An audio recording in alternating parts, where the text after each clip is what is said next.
Na hora de montar o computador tem alguns detalhes que passam despercebidos e quando você monta um setup do zero ou vai fazer um upgrade, na verdade esse item às vezes é deixado de lado, esquecido e às vezes nem contabilizado.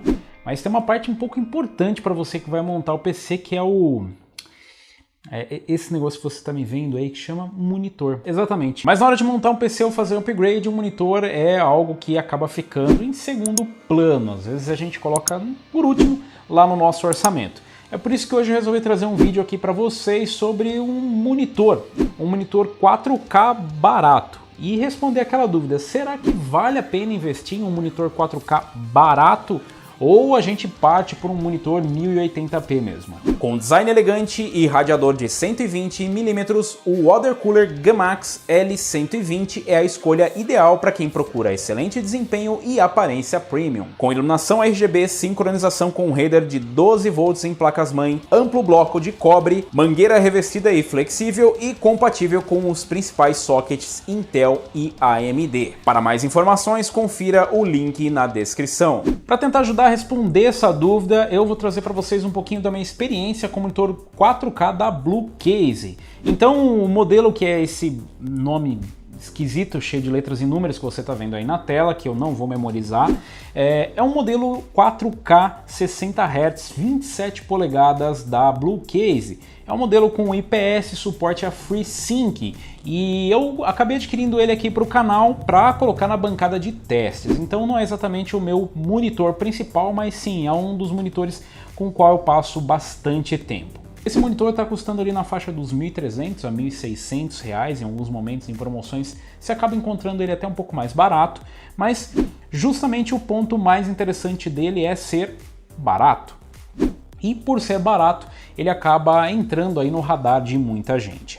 Bom, eu peguei o monitor do zero, montei aqui e vou trazer um pouquinho da experiência. Em relação ao monitor, construção, montagem e acessórios, eu confesso que eu fiquei impressionado de uma forma positiva. Em relação aos acessórios que acompanham o monitor na embalagem, eu fiquei surpreso com um fator, que na verdade são os cabos que acompanham o monitor.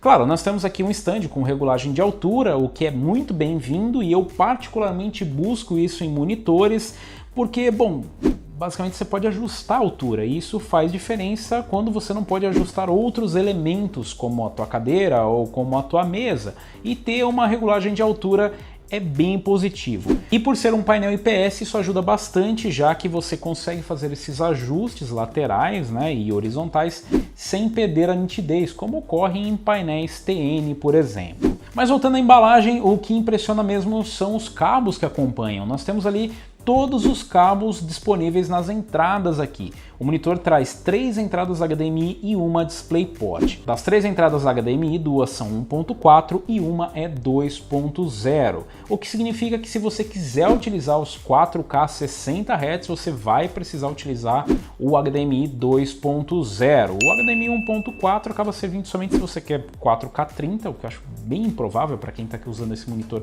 para games, ou se você vai utilizar para outros dispositivos como um Xbox, um PlayStation, no qual você vai utilizar apenas os 30 Hz. Fora isso, o monitor não tem nada muito fora do comum. Nós temos aqui um bom painel IPS, nós temos também uma base com ajuste de altura, ajuste horizontal, como eu já falei, e nós temos aqui uma fonte externa. Aqui já vai um ponto negativo.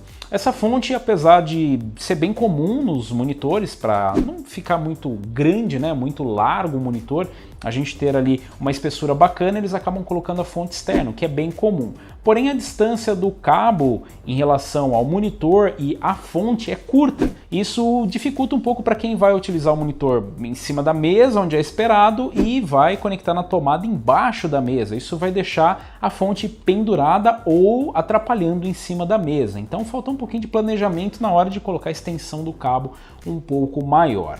Fora isso, não tem grandes defeitos. Eu confesso que eu fiquei procurando o alto-falante no monitor, que não tem alto-falante, na verdade, apesar de possuir atrás o furinho ali onde deveria estar e ter a conexão, né, para você poder utilizar o áudio através do monitor. Infelizmente não tem o áudio embutido. Em relação ao painel, tem uma boa qualidade visual, nós temos aqui uma boa fidelidade de cores. Temos ali algumas configurações pré-determinadas de fábrica para FPS, RTS, mais brilho, enfim, são alguns ajustes ali, né, que já vêm prontos, mas claro, você pode e deve calibrar o monitor de acordo com o seu gosto.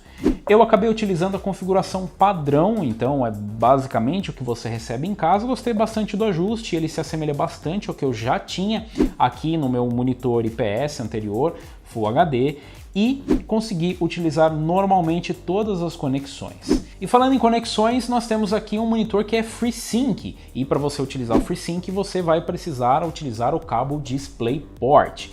E como nós sabemos, há pouco tempo foi adicionado suporte aos monitores FreeSync pela NVIDIA. Então nós temos G-Sync em monitores FreeSync. Caso você tenha dúvida, nós temos vídeo aqui no canal falando sobre como ativar esse recurso. Diferente do que acontece, por exemplo, com o meu outro monitor da Asus, que é um monitor listado como compatível, esse monitor aparece como não compatível no painel, mas mesmo assim é possível ativar o G-Sync. Não encontrei maiores problemas no tempo que eu usei aqui, eu utilizei ele durante algum tempo na bancada com o G-Sync ativado e não encontrei nenhum tipo de bug, né? Nada de tela piscando, nenhum tipo de problema de compatibilidade. Então, apesar de não ser um monitor compatível listado, ele funciona, né? Ele tem o suporte a G-Sync através do FreeSync. Só você precisa lembrar de ativar isso no painel, ali no menuzinho. O menu está em português, é um português mais ou menos traduzido, mas é perfeitamente utilizável, não tem problema nenhum, fora o in e out, que é dentro e fora, ou ligado e desligado para eles,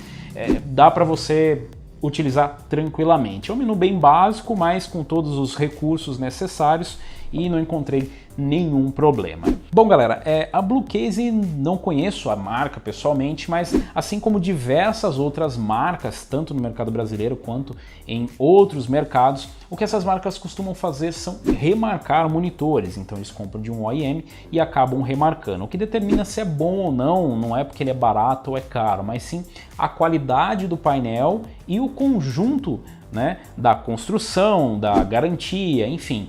E aqui nós temos um bom equilíbrio em relação a custo-benefício. Aqui o único defeito que eu encontrei nesse monitor foi um pequeno dead pixel, o que caracteriza um pouco desses monitores mais baratos. Então, se você vai optar por um monitor barato, procure essas características do monitor, veja se a construção dele é boa, se a qualidade é boa, descubra se você consegue encontrar o OEM. Eu não consegui encontrar o OEM ainda desse fabricante desse monitor, e dê uma olhada no painel. Isso é uma das coisas que você pode acabar encontrando. Normalmente o suporte, né, a base do monitor, às vezes perde muito em qualidade nesses monitores de entrada, e no painel é possível encontrar dead pixels, né? A gente já teve exemplo de monitores da Amazon, por exemplo, americana, que são baratos, têm boa qualidade, mas que você encontra algum desses problemas.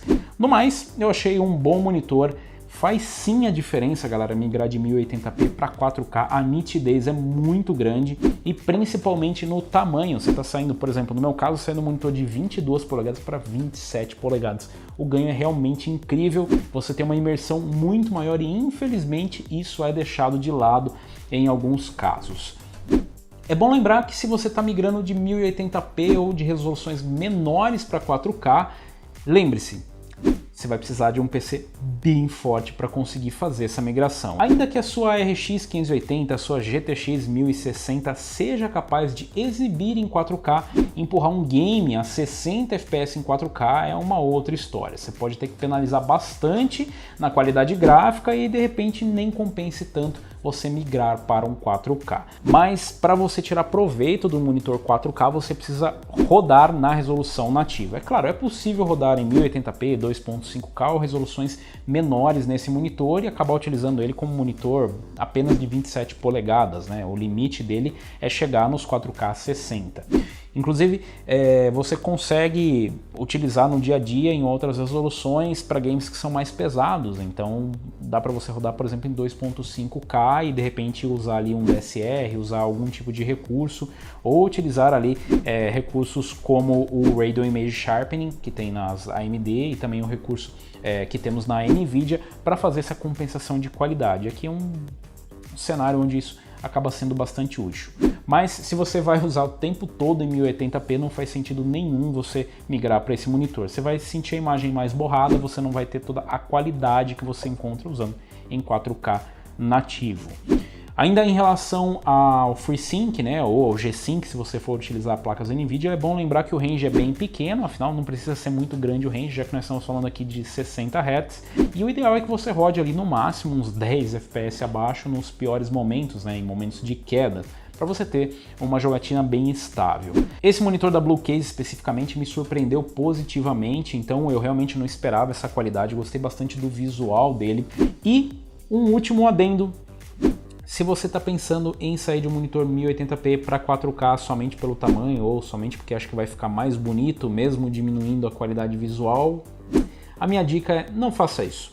Opte por um monitor 1080p maior, no qual você vai ter uma qualidade final melhor, ou se não, opte por um meio termo, que pode ser um monitor 2.5K. Então vale muito a pena um monitor de entrada 4K para quem procura esse tipo de experiência, para quem procura 4K, eu realmente aconselho, é uma resolução bem interessante no qual você vai tirar muito proveito. Para 27 polegadas já é um tamanho de monitor no qual você vai começar a tirar proveito disso, apesar de que quanto maior a resolução, maior proveito você vai tirar da resolução 4K, mas eu acredito que para quem procura um monitor 4K é sim uma boa experiência e, como eu disse para vocês, me surpreendeu positivamente o monitor da Bluecase. Mas se você está pensando, o que vale mais a pena?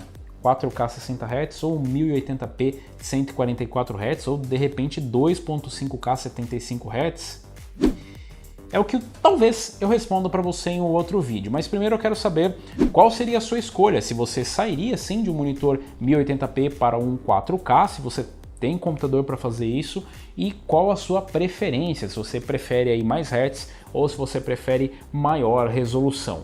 Investiria num monitor de entrada, num monitor como o da Bluecase, ou iria para uma marca mais conceituada como LG, como Philips?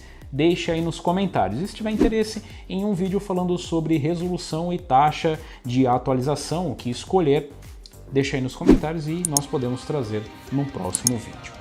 Se você gostou, se você curtiu, deixa um like. Se você ainda não é inscrito do canal, inscreva-se no canal, clique no sininho para receber as notificações de novos vídeos e nós nos vemos por aqui. Valeu, falou e até a próxima!